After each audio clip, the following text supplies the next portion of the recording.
నమస్కారం. సత్యయుగం. ఆ కాలంలో స్వయంగా సాక్షిగా నిలబడి చూసిన కొన్ని అద్భుతాలను, కళ్ల ముందే జరిగిన దైవిక సంఘటనలను ఈరోజు మనం కలిసి విశ్లేషిద్దాం. మార్కండేయ మహర్షి కథ. ఇది కేవలం ఏదో పురాణ గాథ కాదు. ఇది విశ్వాసానికి, కాలానికి మధ్య జరిగిన ఒక అనూహ్యమైన పోరాటం. ప్రాచీన కాలపు సాక్షిగా ఆనాటి దృశ్యాలను ఇప్పుడు పంచుకుంటాను. రండి. మరణానికంటే గొప్పది విశ్వాసం. ఈ మాటలు చాలా లోతైనవి తదూ. ప్రళయకాల భయాన్ని సైతం భక్తి ఎలా జయించగలదో ఈ అద్భుతమైన విశ్లేషణలో మనం చూడబోతున్నాం. అంటే సాక్షాత్తు మరణం, మహాప్రళయం ఎదురుగా నిలబడినప్పుడు కేవలం నమ్మకం అనే ఒక చిన్న ఆయుధం ఎంతటి మహాకవచంగా మారుతుందో ఈ కథ మనకు కళ్లకు కట్టినట్లు చూపుతుంది. సరే, అసలు విషయానికొద్దాం. సత్యయుగంలో మృకండ మహర్షి, ఆయన భార్య మరుద్వతి సంతానం కోసం పరమశివుని గురించి ఎంత కఠోరమైన తపస్సు చేశారో తెలుసా? వారి అపారమైన భక్తికి మెచ్చిన శివుడు ప్రత్యక్షమయ్యాడు.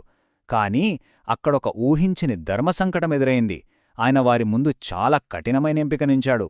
ఇక్కడ మనం గమనించాల్సిన ఆసక్తికరమైన విషయం ఏమిటంటే, ఆ తల్లిదండ్రులు ఎదుర్కొన్న క్లిష్టమైన పరిస్థితి. ఒక్కసారి ఆలోచించండి. ఒకవైపు చూస్తే అపారమైన జ్ఞానమున్న కుమారుడు, కాని ఆయుష్ చాలా తక్కువ. మరోవైపు చూస్తే సుదీర్ఘమైన జీవితం, కాని ఎటువంటి ప్రత్యేకత లేనొక సాధారణ కుమారుడు. వాళ్ళు ఏమెంచుకున్నారో తెలుసా?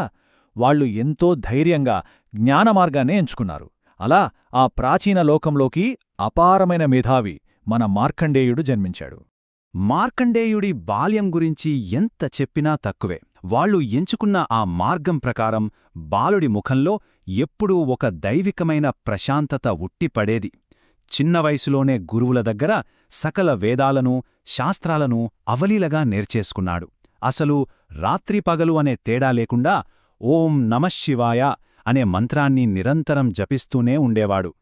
అయితే కాలం గడిచే కొద్దీ సమయం ఎంత వేగంగా పరుగెడుతోందో మనకర్థమవుతోంది. పుట్టుక ఒక అద్భుతమైన దైవవరం, బాల్యమేమో అపారమైన జ్ఞానార్జన. కాని మూడవ దశకు వచ్చేసరికి విధి నిర్ణయించిన ఆ గడువు అత్యంత సమీపానికి వచ్చేసింది. ఆ బాలుడికున్న తక్కువ ఆయుష్షు అతని అపారమైన మేధస్సుపై ఒక కారుమబ్బుల కమ్ముకుంటున్న భయంకరమైన సమయమది. 16.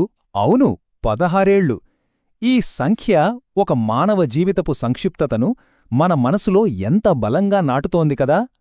మార్కండేయుడికి ఆ 16వ ఏడు రానే వచ్చింది. ముంచుకొస్తున్న మృత్యువును తలుచుకుని తల్లిదండ్రులు కన్నీరు మున్నీరుగా విలపిస్తున్నారు. కాని ఇక్కడ ఆశ్చర్యకరమైన విషయమేమిటంటే, మార్కండేయుని ముఖంలో ఏమాత్రం భయంలేదు. అతనిలో అణువణువున అచంచలమైన విశ్వాసం మాత్రమే కొరువై ఉంది. ఆ క్షణాలు, అబ్బా, అత్యంత భయానకమైనవి. ప్రాణాలు తీయడానికి సాక్షాత్తు ఆ మృత్యుదేవుడైన యమధర్మరాజు తన కాలపాశంతో గుడిలోకి ప్రవేశించాడు. ఆ ప్రాచీన కాలంలో ఆ దృశ్యాన్ని చూసిన వాళ్లందరి గుండెలు ఆగిపోయాయి, భయంతో వణికిపోయారు. కాని మార్కండేయుడు భయపడి పారిపోలేదు. ఆ శివలింగాన్ని తన ప్రాణంగా భావించి అత్యంత గట్టిగా హత్తుకున్నాడు. కర్తవ్య నిర్వహణలో ఉన్న యముడు తన పాశాన్ని విసిరాడు. అది బాలుడితో పాటు ఆ శివలింగాన్ని కూడా బలంగా తాకింది. ఆ మరుక్షణం ఎవరూ ఊహించని మహాద్భుతం జరిగింది. ఆ శివలింగం పెను శబ్దంతో ఒక్కసారిగా చీలిపోయింది. అందులోంచి మహా ఉగ్ర రూపంలో పరమశివుడు ప్రత్యక్షమై, నా భక్తునిపై పాశం వేయడానికి నీకు ఎంత ధైర్యం అని మహా ఉగ్రంగా గర్జించాడు. ఆ గర్జనకు దిక్కులు పిక్కటిల్లాయి. మృత్యువికే మృత్యువు ఎదురైన ఆ అద్భుత దృశ్యాన్ని మాటల్లో వర్ణించడం కష్టం. లయకారుడైన శివుడు తన త్రిశూలంతో మృత్యుదేవుడైన యముణ్ణి అక్కడికక్కడే సంహరించాడు. ముల్లోకాలు గడగడలాడాయి.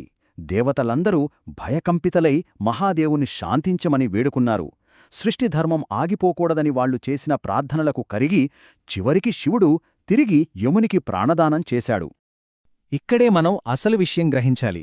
నిజమైన భక్తి ఒక మరణశాపాన్ని కూడా అంతిమ వరంగా ఎలా మారుస్తోందో ఈ అద్భుతం స్పష్టం చేస్తోంది.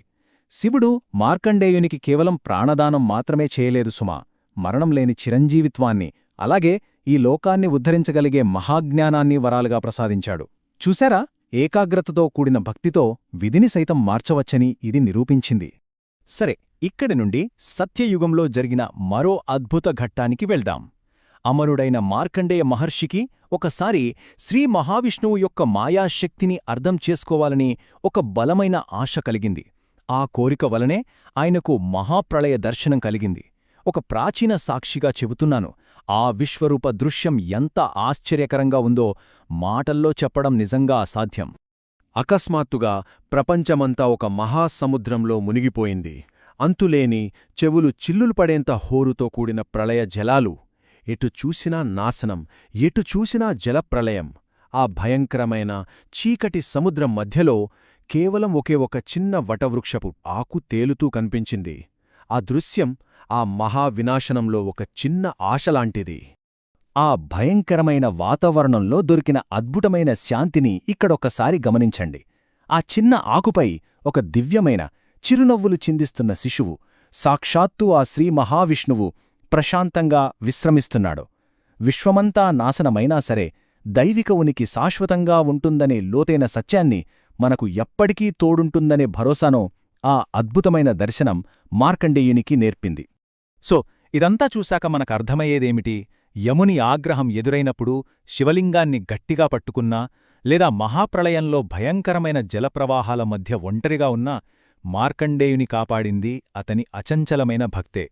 దేవుడు నిజమైన భక్తిని ఎల్లప్పుడూ రక్షిస్తాడని, మరణం కంటే కూడా విశ్వాసం అత్యంత శక్తిమంతమైనదని ఈ సంఘటనలు మనకు చాలా స్పష్టంగా బోధిస్తున్నాయి.